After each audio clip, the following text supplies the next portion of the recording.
If you want something out of life, if you want to change yourself, if you want to acquire something, if there's some goal that you want to reach, that is really not easy as some people will make us feel.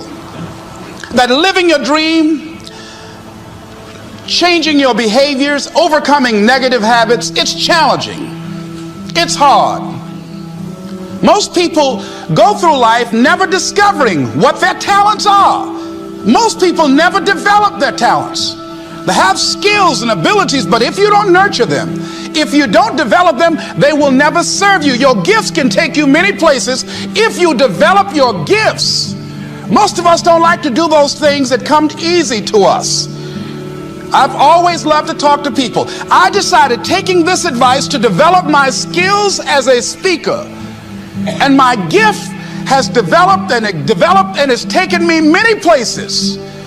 You have something that you brought to the universe, and that if you decide that my life deserves my developing this, what I do well, and becoming the best at it, and mastering myself, and seeing what I have within me, if you decide to drop your buckets where you are and develop your gifts, I grant you, you'll never ever be without. I grant you that your gifts will take you places that will literally amaze you. I grant you that if you begin to work to develop your gifts, you'll develop a strong sense of happiness. You'll get a larger vision of yourself, because part of beginning to get a larger vision of yourself, all of us need some area of our lives where we can have a feeling of competence. That people know when they think about this area, that's something you do. That you eat and sleep that, and that you do that, and people know it, and you know it, and you know that you know this. If you don't know anything else, you know this. Can you tell I know what I'm doing? Oh, hello. You know this. So you've got to work on it. When other folk are having a good time, you've got to have the strength of character to concentrate, to read, to digest information. If you decide in any particular area that you're concerned about, to make a conscious, deliberate, determined effort to read one book a month in that area, in 5 years you'll be among the top 5% experts in the world. I read a minimum of 2 books a week. The average American reads only 1 book a year. If you decide that area that you love, that you are going to master that particular area, in this era of accelerated change, overwhelming complexity, and tremendous competition, as you begin to develop and expand your skills and your talents and your vision of yourself, you will always be in control of your destiny. The next thing is, whatever it is that you want to do, you want to do it massively. I have a friend who was telling me that his sales were down. I said, well, how many phone calls you make a day? He said, 25. I said, double them. Make 50 or 75 or 100. He said, oh man, that's just too much. What do you mean too much? You behind on your bills? You talking about too much? You know one way to get back on your feet real quick is to miss 2 car payments? You talking about you're tired? There's no competition out here. Decide that you're going to push yourself. Most people won't do that. Most people give up on themselves easily. You know the human spirit is powerful. There's nothing as powerful. It's hard to kill the human spirit. They asked Benjamin Disraeli, a man who became the head of a country at a time when Jews were not allowed out after 10 o'clock. They said, how did you do it? How do you achieve it against such great odds? He said, nothing can resist the will of a people that will stake even their existence on the extent of their purpose for good. That when you have a made-up mind, when you decide that you want to do something, I was reading something the other day, he said, the power to hold on in spite of everything, the power to endure, this is the winner's quality. The hunger, the ability to face defeat again and again without giving up. This is a winner's quality. You have that quality within you. When you're hungry, you don't care about the facts. You don't care about the odds. Doug Williams played for the Washington Redskins, quarterback. John Elway of the Denver Broncos in the Super Bowl. Everybody was talking about Elway. After the Super Bowl, when Doug Williams made a historic passing game, they asked him, said, how were you able, in spite of all of the negative publicity saying that you couldn't win, how did you do it? He said, I ignored my critics. I just didn't pay any attention to them. I ignored myself because they kept on saying it so much. There were times I doubted whether or not I can do what I needed to do. There's a Doug Williams in everybody here. There's greatness in you. And you've got to learn how to tune out the critics outside and the critic inside. And says, I'm going to do this. I'm going to harness my will. And I'm not going to let anything stop me. I deserve this. I'm going to do it until. And this friend, I told him, said, start increasing your calls. I said, I make 100 calls a day. I got a callus in my ear. My ear's kind of dark. You can't see it, but it's there.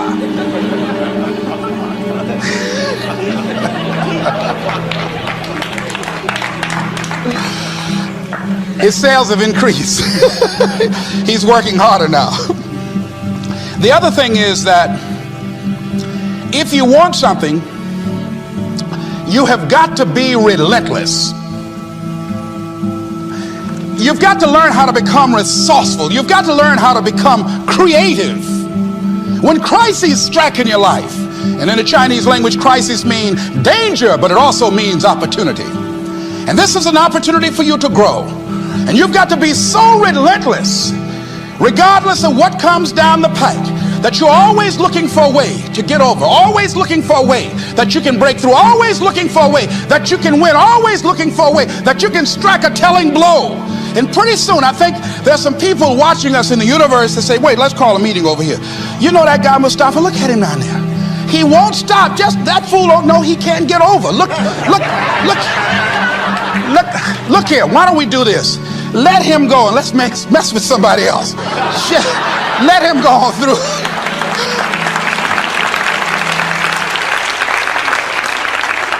Life will just get tired of whipping you sometimes. And just say, just let this one go. I believe this. Now, no one has told me this, but I just kept on kicking. I didn't have sense enough to stop. I was intelligently ignorant. I didn't know what I couldn't do. So I just tried anything. And the fascinating thing about life, because you can't get out of it alive, you might as well have a good time, you know? You might as well have a good time. Live your life with passion, with some drive. I was giving a seminar the other day, and I mentioned that I was going to do some training in August with some young teenagers and take about 100 away to a 2 or 3 day camp and wipe them out. Been working on this.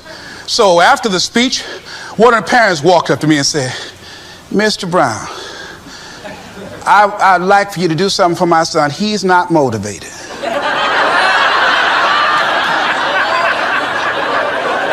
I said, I wonder why.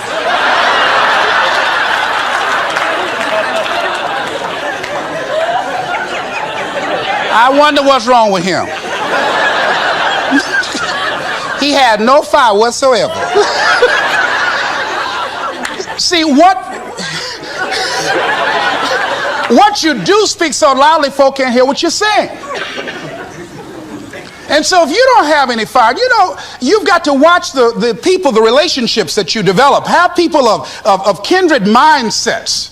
If you're around folk who are dead and negative all the time, they will affect you. You want people that are around you that have smiles on their faces, looking good. I was telling a group last week, Abraham Lincoln refused to hire a guy because of his face. They said, but the guy can't help it. He said, anybody over 30 is responsible for their face.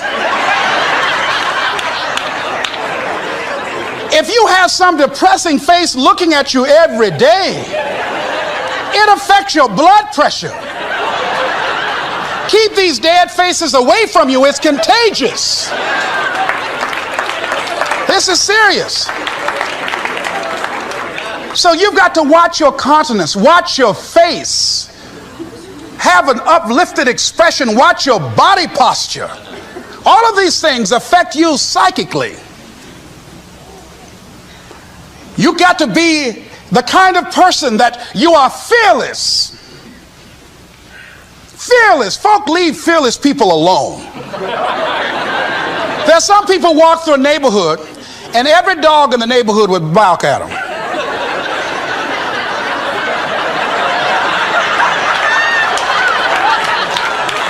But there's some people come through and ain't nobody gonna mess with this.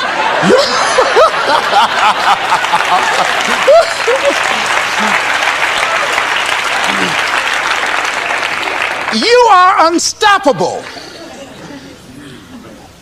And because you are unstoppable, because you've got power that you haven't even begun to use yet, you owe it to yourself to release your brakes. How many of you have the experience of pulling out of your driveway and you mashed on the accelerator and the car was just going, and couldn't move, and you mashed harder and it couldn't move, and then you discovered you had your emergency brakes on, and then you release those emergency brakes and it goes, choo! Have you ever had that experience before? Most of us go through life with our brakes on, holding back, not giving all that we have, not sharing all of ourselves. Most of us go to our graves still holding on rather than releasing it. What are some of those things that keep us from releasing it? Because of past experiences, past defeats, past pain. We look back, well, it didn't work out then. It probably won't work out now. Many people get confused their performances with who they are. I was reading Pat Riley, the coach of the Los Angeles Lakers.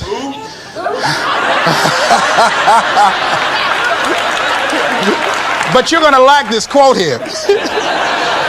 After the Trailblazers had blown them out of the water, and I'm sure he said this last night, they asked him, how do you feel? He said, tonight we were exposed for what we are right now.